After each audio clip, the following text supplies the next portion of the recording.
वाक्य में प्रयुक्त शब्दों को क्या कहते हैं बच्चे? पद कहते हैं। हमने अभी समझा था कि पदबंध क्या है, अर्थात उसकी परिभाषा क्या है। लेकिन उसकी परिभाषा को जानने के लिए हमने ये जाना कि कमल पद कैसे बना। कमल क्या था? शब्द था। वो क्या था? स्वतंत्र था। लेकिन वाक्य में प्रयुक्त होकर वो क्या बन गया? क्या बना? पद। इसलिए मैंने कहा कि पद क्या है। वाक्य में प्रयुक्त शब्दों को क्या कहते हैं? पद कहते हैं। अब बंध क्या है बच्चे? बंधन है, अर्थात बंधा हुआ है। क्या बंधा हुआ है? वाक्य बंधा हुआ बच्चे। पद क्या है? वाक्य। बंध क्या है? बांधना। बंधन में बंधा हुआ, अर्थात वाक्य जो है बंधन में कैसे बनता है, अब हम इस बात को समझेंगे। मैंने इस परिभाषा को समझाने के लिए आपको अलग अलग बातें समझाई हैं। अब आप ध्यान से सुनेंगे कि कई पदों के योग से बने वाक्यांशों को जो एक ही पद का काम करते हैं। मैंने कहा कई पदों के योग से, अर्थात योग होता है जोड़ना, कई वाक्यों को जोड़ना से बने वाक्यांशों को जो एक ही पद का काम करता है उसे पदबंध कहते हैं। अब इसके अंदर जो जो शब्द है ना बच्चे, पहले इसको समझते हैं ताकि हमें ये समझ में आ जाए कि पदबंध वाक्य में क्या है।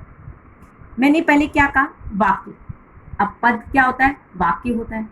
वो क्या होता है बच्चे? शब्दों के सार्थक समूह को क्या कहते हैं बच्चे? वाक्य कहते हैं। अर्थात जब हम शब्दों को जोड़ते हैं, खाली शब्दों को नहीं जोड़ते, उसको क्या करते हैं?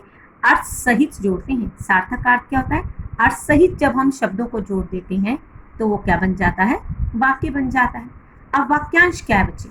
हमने इसमें वाक्यांश का प्रयोग किया ना, तो पहले वाक्यांश को जान लेते हैं।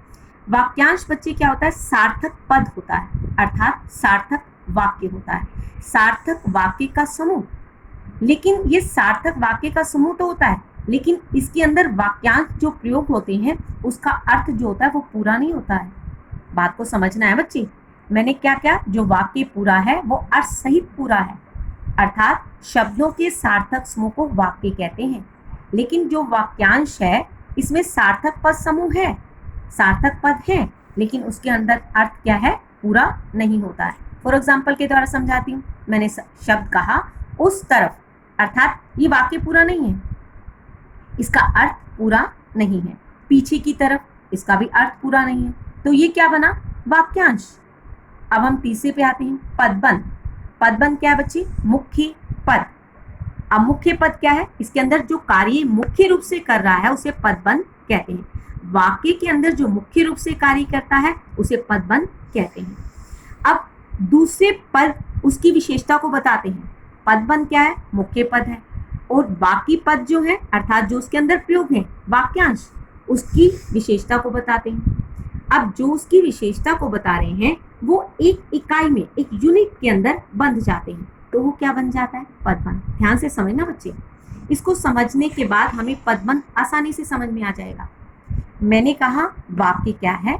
शब्दों के सार्थक समूह को वाक्य कहते हैं, अर्थात जब हम शब्दों को अर्थ सहित जोड़ लेते हैं तो वाक्य बन जाता है। वाक्यांश क्या है? वो सार्थक पद है, अर्थात जो वाक्य प्रयोग है वो सार्थक है, लेकिन उसका अर्थ क्या है? पूरा नहीं है। पदबंध क्या है? मुख्य पद है, लेकिन उसके अंदर जो वाक्य प्रयोग किए जा रहे हैं वो उसकी विशेषता को बता रहे हैं, और वो क्या कर रहे हैं? एक इकाई के रूप में बंध रहे हैं। जब वो पूरी इकाई के रूप में बन जाते हैं तो वो क्या बन जाते हैं? पदबंध। अब हम इसे उदाहरण के रूप में समझते हैं। तालाब में सुंदर कमल खिले हैं। अब बच्चे अब इसे ध्यान से समझेंगे। इसमें मुख्य चीज क्या है बच्चे? कमल। वो क्या बना? पदबंध, अर्थात मुख्य क्या है? कमल है। अब तालाब में और खिले हैं, अब ये क्या है? वाक्यांश, अर्थात वाक्य के अंदर प्रयोग किए जाने वाले सार्थक पद। तालाब में और खिले हैं, ये किसके अंदर? ये क्या है? वाक्यांश। वाक्यांश कैसे समझाया था मैंने? ये सार्थक पद समूह है, ये वाक्य के अंदर प्रयोग किए जा रहे हैं। और सुंदर क्या है बच्चे? इसकी विशेषता को बताता है। तो पूरा वाक्य बन गया ना? क्या बन गया? पदबंध। अब मेरी बात आपको अच्छी तरह से समझ में आई होगी। उदाहरण एक बार फिर समझाती हूँ।